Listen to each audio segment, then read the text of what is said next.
Radyo natin. Sa Pilipinas, iisa lang ang radyo. Dito'y Pilipinas, may isa lang tiradyo. Sa Pilipinas, usa lang bay ang radyo. DZRH Nationwide at Radyo Natin Network ng Manila Broadcasting Company. Sa Pilipinas, iisa lang ang radyo. Serving the Philippines. Radyo Natin Nationwide. Programa sa kahanginan nga magpadangat sa mga importanteng balita o impormasyon. Responsableng komentaryo, opinyon o diskusyon sa mga isyu sa panahon. Serbisyo publiko dalit sa katawhang biliranon. Pag-usapan natin with June Del Rosario. Pag-usapan natin with June Del Rosario. Matag Martes o Huwebes sa alas 5:30 hangtod sa alas 6 sa gabi sa Radyo Natin FM.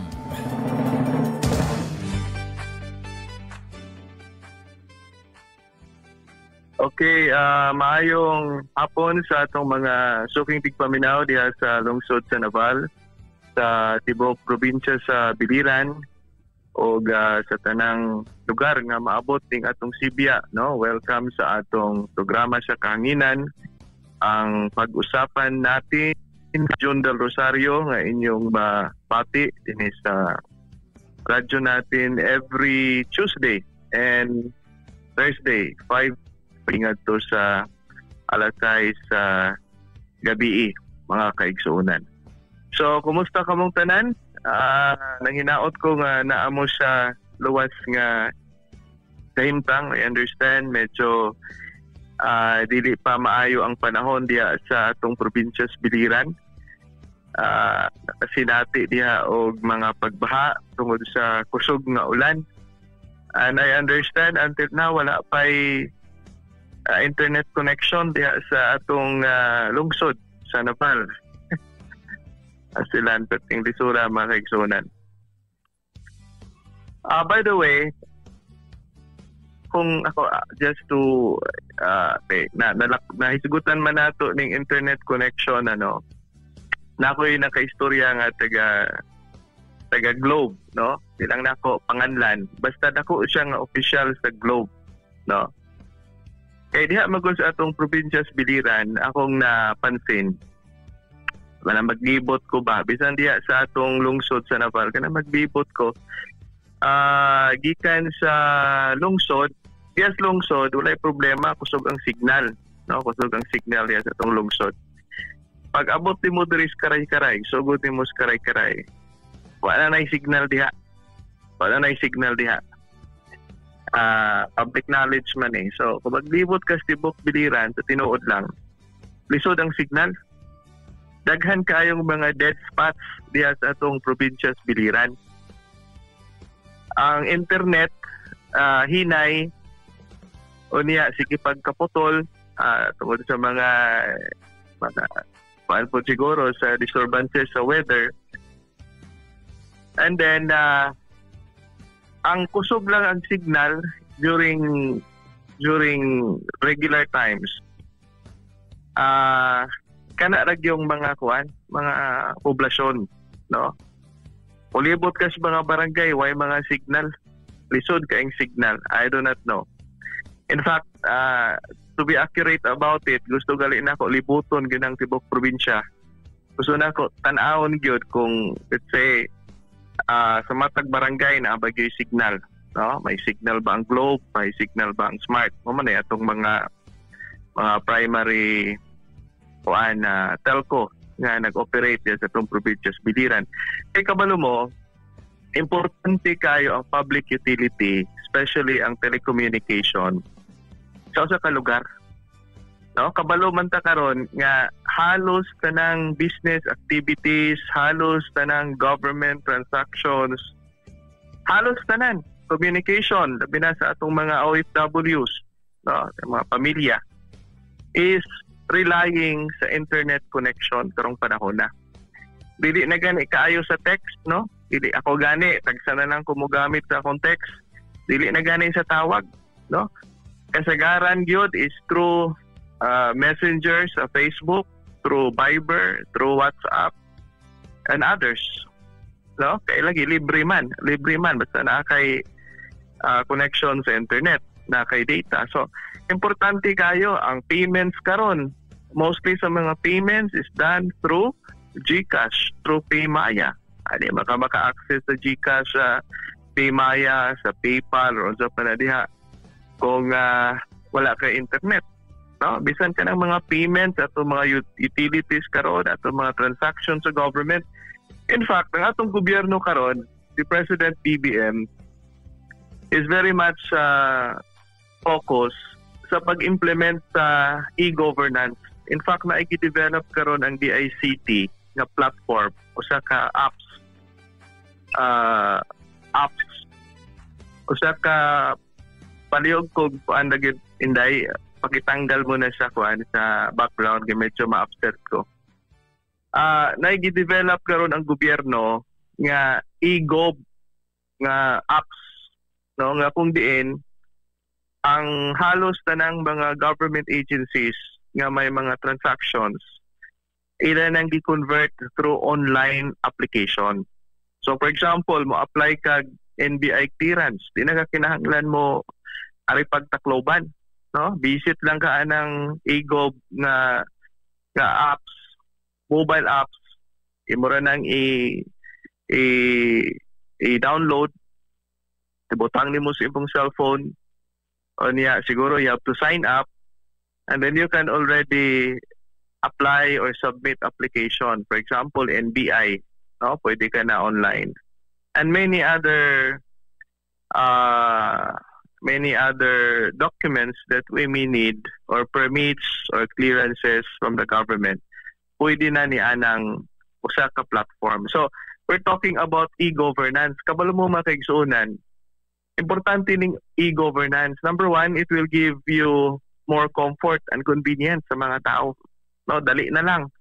Mabawasan na ang atong transportation. And then it's not only cost effective but efficient, but of course we can save time. Instead mo biyahe ka nga Tacloban, mamasahe ka pa, mogastos ka pa, pinagi sa imong cellphone na lang kay internet, pwede na ka maka-apply, 'di ba? Number two, this is a very good platform na ma-minimize ang human intervention nga usahay mao'y rason sa corruption. So dinhi kay online man, wala na tao nga mag-control niini except na katong mga technical personnel nga nagpadagan sa online application. So malikaya na ang corruption, malikaya na ang bribery, malikaya na ang mga table nga mga negotiations para mapadali or ang imong transaction di na kinahanglan magbayad kay ngano man sa online madali man ang ma-check, ma-monitor sa mga supervisor nga kinahanglan kung mao ni ang time delivery ni ini nga certain transaction, makita man na nila no kung misunod ba gyud sa standard or sa protocol. So malikaya na kini, no? So nindot kini kayo. That is why bisan diya sa atong probinsya biliran or anywhere, sa Leyte, sa Calubian, Leyte, Tabango, Bilya, even some parts of Samar nga maabot ting atong Sibia, diya sa Northern Cebu, some parts of Mindanao nga maabot sa radyo natin. Importante gyud kaayo ang usa ka lugar, ang usa ka probinsya, kinahanglan stable ang iyahang internet connection. And sa usa ka meeting diri sa Tacloban, na ako'y nakamit nga executive sa Globe, di lang nako panganlan, but na siya gihatag sa ako nga mga information, may mga advanced information. Siya ko siya giingnan, sir, des abong probinsya biliran, naglibot ko, medyo hinay ang signal sa Globe ug sa Smart. Kung sa may problema ni ana, kuwang ba mo mga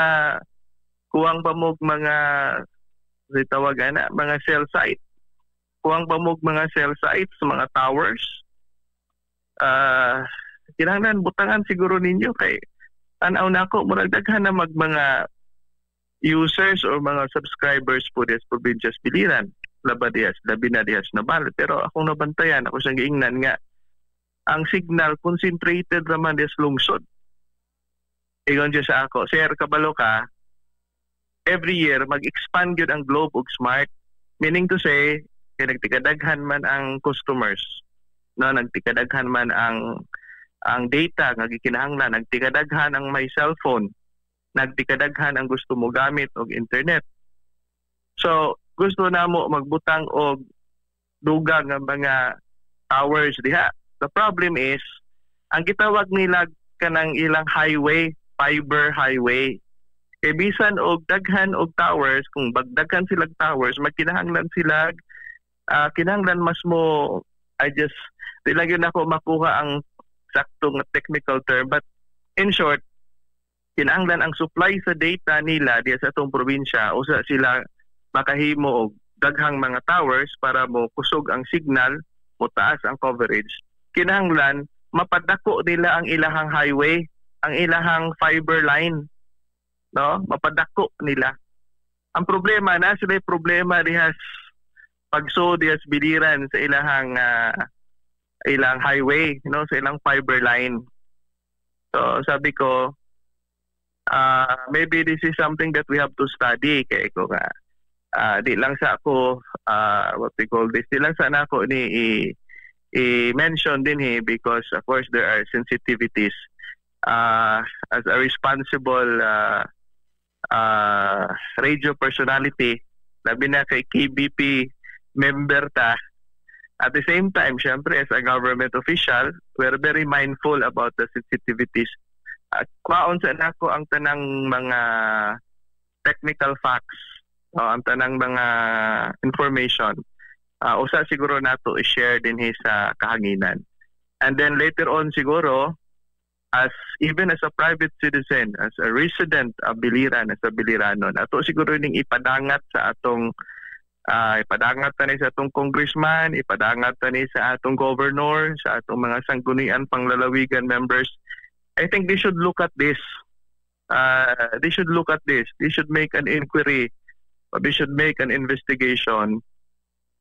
Kung saan nato pagtabang kining atong private sector, kining Globe ug Smart, no? Aron ma-address kining problema diha sa kakulangan og signal or data diha sa atong probinsya.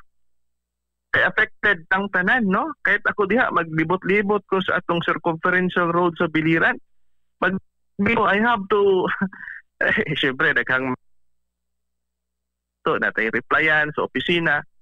Usay maglibot-libot bisag weekends, why mga signal? Lisod kay pagpangitag signal. So I think this is something kinahanglan gyud unta tingnan, no? Tingnan mabuti. I don't want to discuss this. I don't want to elaborate this. Kay kuwang pa ko sa facts, no? To be fair, man pod. I want to study more the issue. But even as we speak, mas may siguro kung nay namati sa atong mga public officials nato des provincias Biliran, atong governor, atong vice governor, atong mga sangguniang panlalawigan members, because this is a provincial issue, provincial matter. Siguro come up with a technical study, ikutin nyo yung buong Biliran. This is a matter of suggestion. Di man taingon magdikta, but as a citizen, as a voter, pasin pwede na magkaroon ng technical study. Ikutin nyo yung buong Biliran. Ilang percentage dyan sa ating probinsya ang dead spot. Walang signal ng Globe.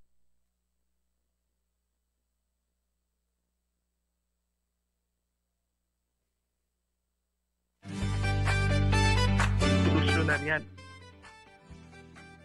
Hello? Parang nawala. Okay ba? So magkaroon sila ng Mare, parang nawala. Am I still online? Naririnig ba ako? Michelle? Okay.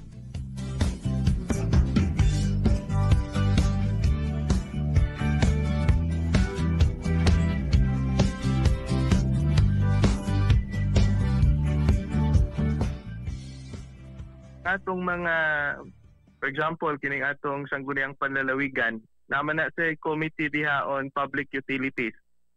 Uwa ko masayop. Kaya this is i-clamor sa atong mga katawhan diha, nga hinay gyud atong signal diha sa Globe ug Smart. naman tay Committee on Public Utilities, hangyo nato ning atong mga board members. Ato man ni silang mga amigo. Umahimo, pwede ba ta mag-come up og technical study diya sa Biliran, like sa 132 barangays, ilan dyan ang barangays ang walay inay og signal o wala bagyo'y signal. Labi na sa atong mga circumferential road. So, kay kung natay study, you can always call the attention of Globe and Smart. You can always call them in a dialogue and present to them your technical study, and then you ask them what can they do to address this concern. We understand they are business, no? They are profit-oriented. But of course, kung ang gobyerno maingon nga kinahanglan mag-provide mo niini, I'm sure kining atong private sector, they would be very glad to cooperate, provided we create an environment for their business to thrive, for their business also to survive. Pero kung maingon sila nga, dili may maka-expand diha sa Biliran, sir, dili may makabutang og kining additional cell site, kay naa may problema sa fiber, sa highway, pagsulod something nga kinahanglan, tagaan yun nagsolusyon sa atong gobyerno. Kaya at the end of the day, isa may apektado ni ana ang katawhan. Aba, ang katawhan, this is a matter of a public concern nga kinahanglan. Kay karon, everything is done online. Diba? Everything is done online. Anyway, mga kaigsunan, usa ta magpadayon, nakafocus na menon ta, naisgutan man gud natong internet kay supposedly ang radyo natin motawag sa ako through Facebook kunya wala man di tay internet diha karon. So they're calling through phone. So my cell phone. That is why naisgutan ta na mga kaigsunan. Anyway, nag-consume na hinuog almost more than 15 minutes of our time. Just the same, that's very important, no? Mga kaigsunan, kung namoy gusto ipaabot sa ako nga impormasyon, pangutana, or gusto ninyong hisgutan din sa atong radio program, palihog lang pag-text sa ako sa 059-578-29. 0-579-999-57829. O diba, i-add ko ninyo sa Facebook sa Victor A. Del Rosario, i-add ko ninyo and then i-message ko ninyo. Usara man na akong Facebook account, Victor A. Del Rosario. Naka-verified account na ay blue only account.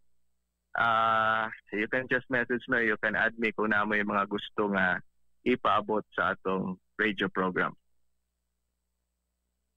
Ay mong ka balaka, no? Ako pa rin kamutan nga matubag ka ng inyong mga messages.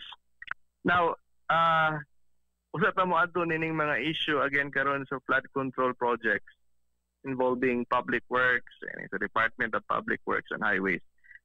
Ako lang ipasabot sa ato mga kaigsunan nga lagi naamang ko karon sa National Maritime Polytechnic under man kita sa Department of Migrant Workers.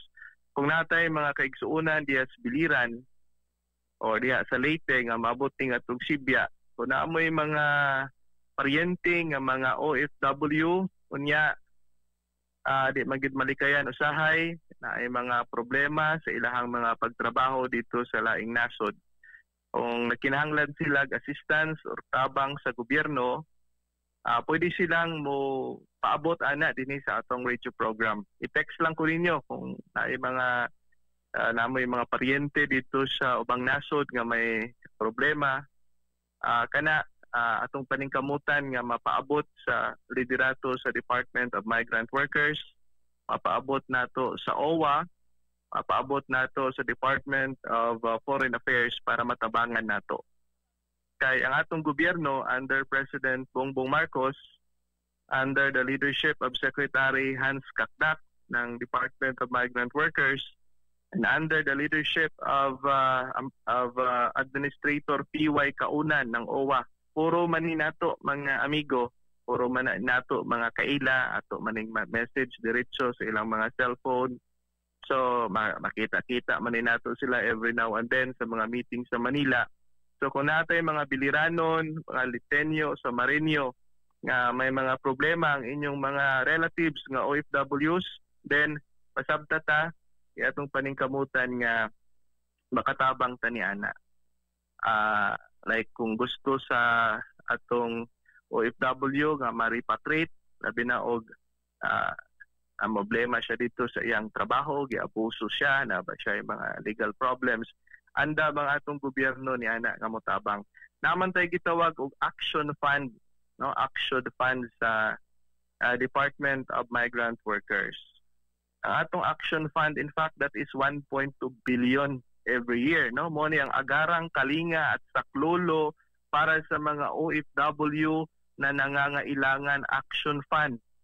So ang action fund motabang sa atong mga OFW sa ilahang legal nga mga panginahanglan, medical, financial, and other forms of assistance to OFWs, including repatriation, shipment of remains, kung simbako namatay, evacuation, i-rescue ba sila mga abusado nga mga amo dito sa gawas, and any other analogous help or intervention to protect the rights of Filipino nationals abroad. So kung namo yung mga kaigsuunan nga OFW nga nanginahanglan tabang, pwede ninyo ipaabot din sa atong radio program, atong paningkamutan nga mapaabot nato sa DMW, sa atong mga migrant workers offices, sa nagkanang laing nasod sa kalibutan nga may OFWs aron matagaan sila og tabang. Not only ang DMW, in fact, ang OWA, naapod sila gitawag og Emergency Repatriation Program, ERP. Dako pud na, bilyon pud na ang pondo sa OWA. So, katong mga OWA members, kay ang tanang mo gawas, bayad man na sila og OWA membership. No? So, members sila. So, they are entitled sa assistance gikan sa OWA. And then katong mga repatriated, katong na reintegrate na nga mga OFW, na po yung mga programa na reintegration ang Department of Migrant Workers and OWA nga pwede nato applyan. As a matter of fact, mga kaigsunan, pag-ulang, nalipay ko nga natay usa ka OFW, usa ka seaman nga taga Almeria, tilang nako panganlan, nagdaog siya as one of the finalists sa Likhang Marino sa Department of Migrant Workers. Indot ang iyang business proposal. Gusto siya magtukod og ice tube maker. So, kay nakadaog man siya, top 12 na siya, automatic na nga na siya guaranteed nga 100,000 pesos nga magamit niya sa iyang sa seed capital sa iyang business proposal paghimog ice. Unya kay top 12 man siya, mamili pa ang DMW og tulo ka big winners. Ang first makadawat og 500,000, ang ikaduha makadawat og 300,000, ang ikatulo makadawat og 200,000. Kana gamito nila sa ilang negosyo nga ilang giplano. Part na sa reintegration program sa katong mga OFW nga nanguli na, o niya, gusto na nila nga mobalik din sa Pilipinas, ari na sila, din na sila ganahan mobalik sa laing nasod. So tabangan gyapon sila sa gobyerno, sa DMW ug sa OWA for the reintegration program. So muna, no, I was so very happy nga may taga-Biliran nga nakadaog. So congratulations. So I hope nga makadaog ka pa sa top 3 aron mas madugangan pa ang imuhang puhunan. Anyway, mga kaigspan ni President Bongbong Marcos, kay iyang dawat ang resignation ni Secretary Bunuan sa DPWH. Nagbutang siya bagong secretary karon, si Secretary Vince Dizon, ang secretary sa Department of Transportation. Nalipay tas mga hitabo because kinahanglan gid nato nga mag-cleansing gayud ang atong gobyerno, labi na sa DPWH tungod ining mga issues nga atong nabatian karon. Siguro kung nag-monitor mo sa investigation sa Senate, di ba? Kabantay mo, grabe. District engineer, District engineer, pilay salary grade ana. Dako pa kog sweldo ana, salary grade 28 lang ko. Murag ang district engineer 25 or 26. Mupilde o casino musod sa casino, bisag bawal man ang musod sa casino, mupildig 5 million, mupildig 50 million. Would you just imagine? So sakto nang gibuhat ni Presidente nga paimbestigahan, magtukod si President og independent commission para imbestigahan kining tanang mga anomaly sa public works. Di lang sa flood control projects, pati apil ang tanan. So we're looking forward kung kinsay nalipay ta nga si Secretary Vince Dizon kay kining nga tao is very competent, may integrity. In fact, ato maning kaila, di gadsuod pero kaila nato. In fact, na ako yung cellphone number niya, kapila ka beses din natong gitext, i-congratulate, nagre-reply naman. So that is why nalipay ta nga ang iyang first marching order is that tanang mga opisyal sa Department of Public Works and Highways, Undersecretary, Secretary, Regional Director, Assistant Regional Director, down to the District Engineer, iyang ipasubmit og courtesy resignation. Aron magbalasahan, no? Kung gikinahanglan i-fire out, kinahanglan alisdan, i-transfer, i-reassign, buhaton ka na to ensure nga malimpyo ang birokrasya sa Department of Public Works and Highways. Aron ma-restore ang pagsalig sa mga tao. You know what, mga kaigsunan, gikulbaan ko. Kaya kung magpadayon kining mga issue karon, makita, mabasa sa mga tao kining mga anomalya nga giunsa pagbastos ni ining mga ubang tao sa gobyerno ang siningtang buhi sa mga tao. Kaya ba mo siya mahitabo, we will not be far from what is happening in Indonesia right now. Kabalo mo sa Indonesia karon, ang mga balay sa mga ministers nila, mga members of parliament, parang mga congressman, cabinet secretary, pinagsusunog, pinaglulot, no? Nilaransak ng mga tao. Wa na mahimo ang gobyerno. Tungod sa kapugot sa mga tao, gipang sunog ang mga balay sa mga politiko. That is why ayaw tana huwata, no? Sakto ning gibuhat ni President Sibsya sa cleansing sa gobyerno. Kaya kung ato ning pasagdan, mga kaigsunan, chaos would erupt certainly. Kung nahitabo na sa Indonesia, that is not far from happening din sa atong nasod ng Pilipinas. And hopefully, and that we cannot allow to happen. That is why, as citizens, we should help the government. Ito support the government. Kining gibuhat karon ni President BBM, kining gibuhat karon ni Secretary Vince Dizon nga limpyuhan gyud kanang mga substandard projects matud pa ni Secretary Vince Dizon kinahanglan ayoho na. Sanglit kung naamoy mga makitaan nga mga substandard projects, i-report ninyo sa sumbong ng Pangulo.ph, kanang website ni Presidente. O isumbong nato sa DPWH kanang mga substandard nga mga projects para maayo ka na. Katong mga ghost project, kinahanglan blacklisted automatic ang mga contractor. O kinahanglan na agyo'y makasuhan, na ay manubag, na ay ma-blacklist nga contractor. Kung wala gani, wala yung mahitabo. Anyway, mga kaigsunan, naman tayo kung oras sa atong radio program. Hapit naman, 6 o'clock mga kaigsunan. Dagan pagkatong tatakisgutan ang ako na lang pagpangumusta kaninyong tanan, labi na sa mga GDRians. Giningaw na ko sa inyo ha. Nakig-coordinate mo sa mga opisyalis sa JDR Workers Association kay naatay mga ginagmay nga grasya nga miabot para sa inyo ha. Wala man tamo nakalimti, busy lang gyud ko kaayo pero nangita gyud ko paagi nga makatabang gihapon ko sa inyo ha. Kabang mga GDRians, mahal ta mo, kabaluman mo nga gihigugma mo sa inyong supremo bisag layo nako. Agsa na lang ta makita, but I am keeping you in my heart, in my mind. Ang mga GDRians nato. So contact mo sa atong mga opisyalis sa JDR Workers Association, tuloy-tuloy na yan. Natay mga social protection program nga atong paningkamutan nga mabutang diha pinagi sa JDR Workers Association. So wala tayo kong oras mga kaigsunan hangtod sa sunod nga gayon sa atong panag-uban din sa kahanginan. Kini ang inyong amigo, ang inyong higalas sa kahanginan nga si Jun Del Rosario sa atong programang pag-usapan natin As I've said, text lang mo sa ako, 059-57829. Hanapin niyo ako sa Facebook, Victor Adel Rosario. Just message me kung sa'yo ako matabang sa inyo ha. Daghang salamat hangtod sa sunod nga higayon by Thursday. Pero kaso by Thursday, nasa Manila na naman ako niyan.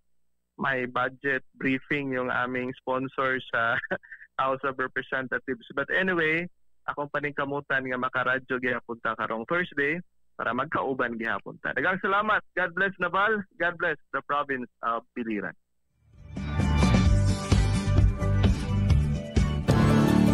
Programa sa kahanginan nga magpadangat sa mga importanteng balita o impormasyon. Responsableng komentaryo, opinyon o diskusyon sa mga isyu sa panahon.